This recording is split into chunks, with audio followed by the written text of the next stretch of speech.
In 1849, it took the clipper ship Flying Cloud 89 days to reach San Francisco's Golden Gate Harbor from New York. In the spring of 1945, no point on Earth was more than 40 flying hours away from San Francisco.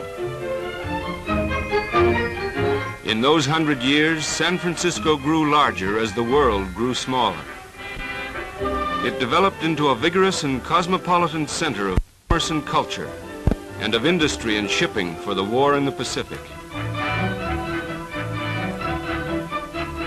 And for 9 weeks in the spring of 1945, San Francisco was the center of men's hopes for lasting peace.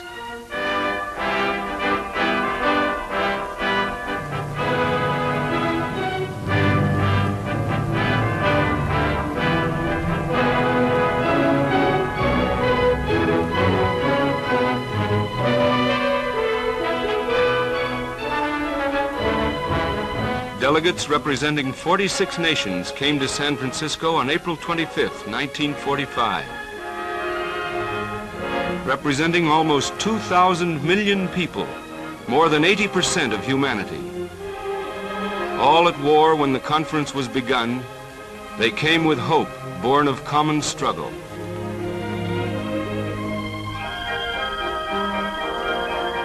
They came to design together machinery to end war, a curse which in 30 years had killed 40 million human beings.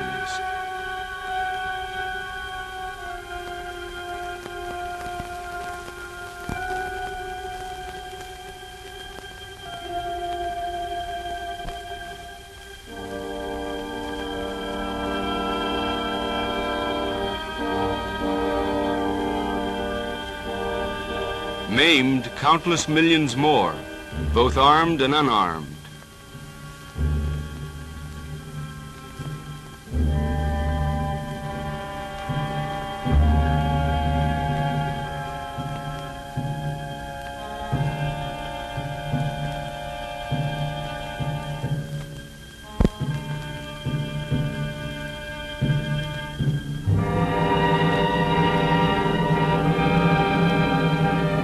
When the conference convened, Franklin Roosevelt was missing. The man who helped weld the United Nations together as a fighting team and who worked to keep them united in the peace to come had died before he could see his dream come true. But his words were in every mind and heart. 25 years ago, American fighting men looked to the statesmen of the world to furnish the work of peace for which they fought and suffered. We failed them. We failed them then, we cannot fail them again and expect the world to survive again.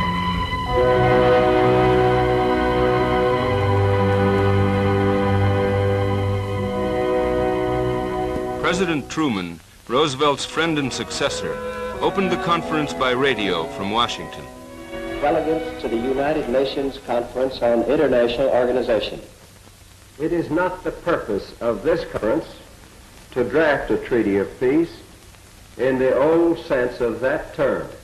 This conference will devote its energies and its labors exclusively to the single problem of setting up the essential organization to keep the peace. You are to write the fundamental charter.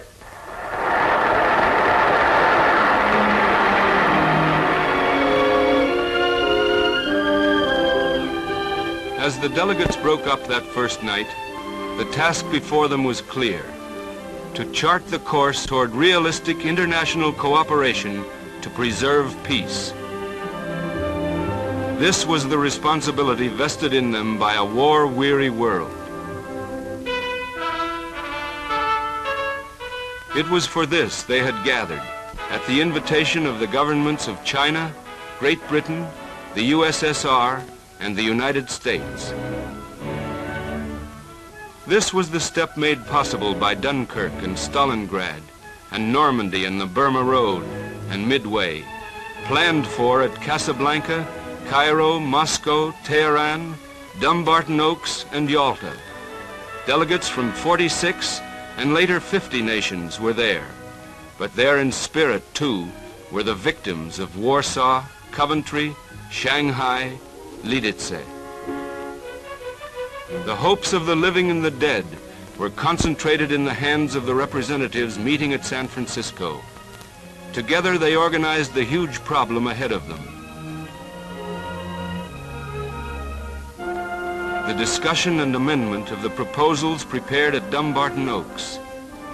Each nation was represented on all 4 large commissions, set up to work out the general provisions of the United Nations Charter and the actual structure of the General Assembly, Security Council, and judicial organization. These committees were divided into smaller working groups, 12 in all.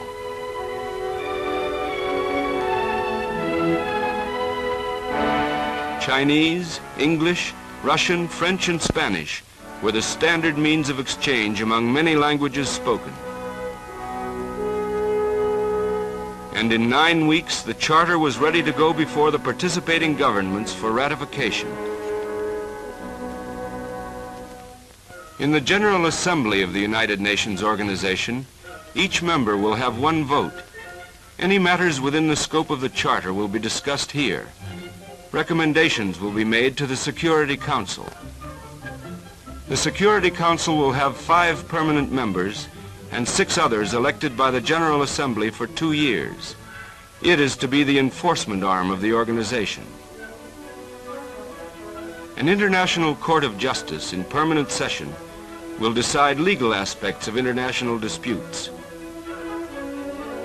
The Economic and Social Council will have 18 members elected by the General Assembly. Special agencies like the Food and Agriculture Organization will be affiliated with it. The Trusteeship Council for the advancement of territories held in trust will be part of the General Assembly. It will be equally divided between those nations which administer trust territories and those which do not. There will be a secretariat to do the administrative work of the organization.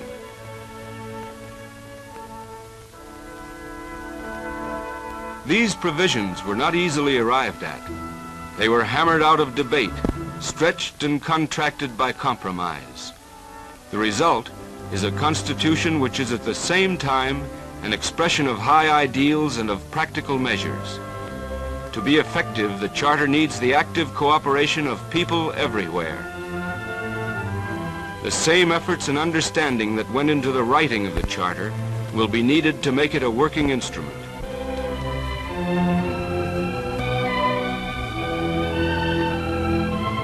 To fulfill the mutual responsibilities of nations as set forth in the Charter, to bring about free world trade and the full employment of man's productive resources, men and women of goodwill everywhere must come to know and understand one another.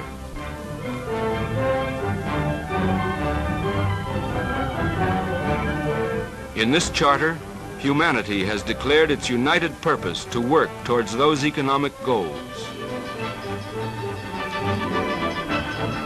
The Social and Economic Council of the United Nations Organization gives the peoples of the world an instrument with which to promote a higher standard of living everywhere. Through their delegates at San Francisco, the member nations pledged to use that instrument.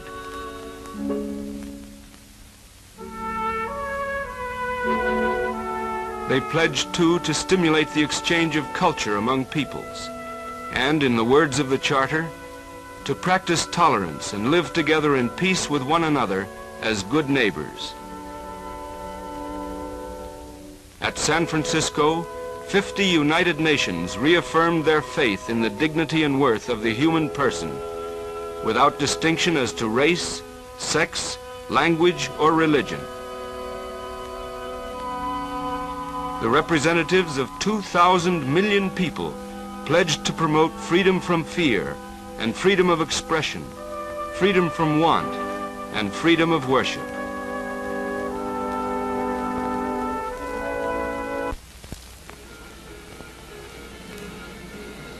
The second week of the conference brought the news of Germany's surrender, proof of the power of unity against a common enemy.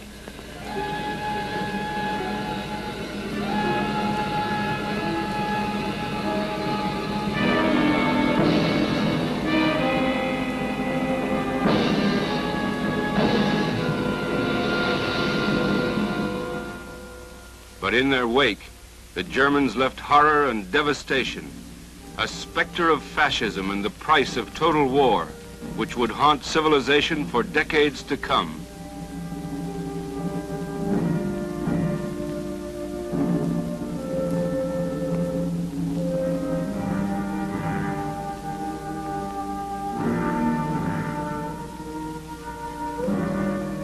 Strong and effective machinery must guarantee that succeeding generations shall be spared such destruction.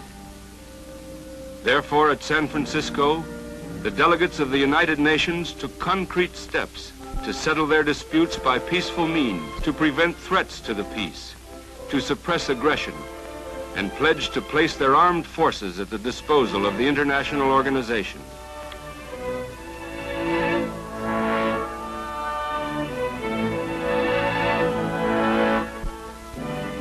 For speedy combined action, air forces will be held immediately available.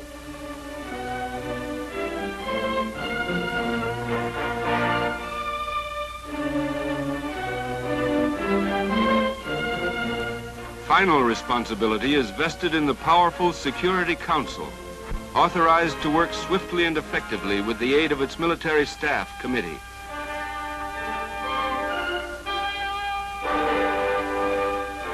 This machinery was not designed without disagreement and dispute, but the final blueprint had the unanimous approval of the participating delegates.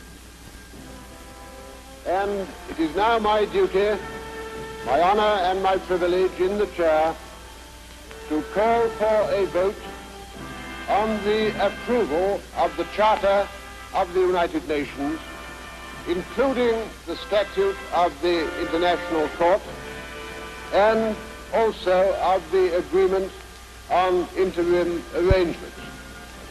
If I have your pleasure, may I invite the leaders of delegations who are in favor of the approval of the Charter and the Statute and the agreement on interim arrangements to rise in their places and be good enough to remain standing while they're counted.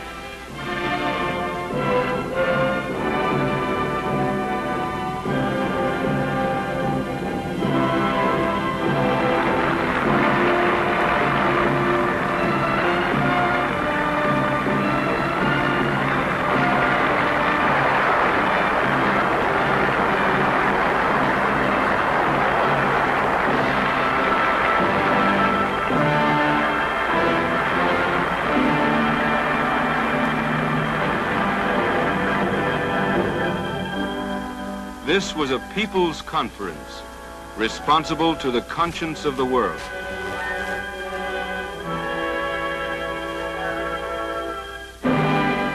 Here, in the midst of war, the world's people collaborated in the drafting of a workable international constitution.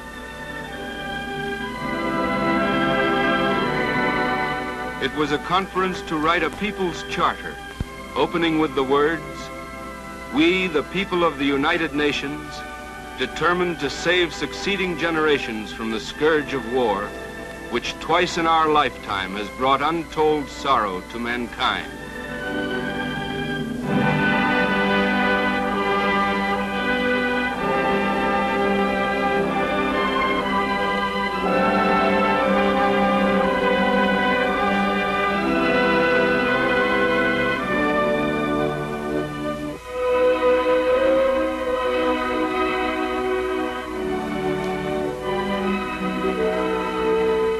It was a people's conference and a soldiers' conference, meeting under the eyes of veterans of 2 wars and the generation which must suffer if the Constitution fails. Common people and their governments alike were aware of the stakes.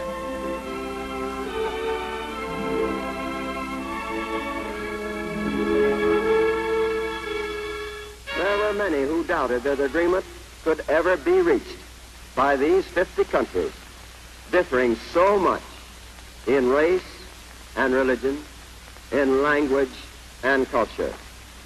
But these differences were all forgotten in one unshakable unity of determination to find a way to end war.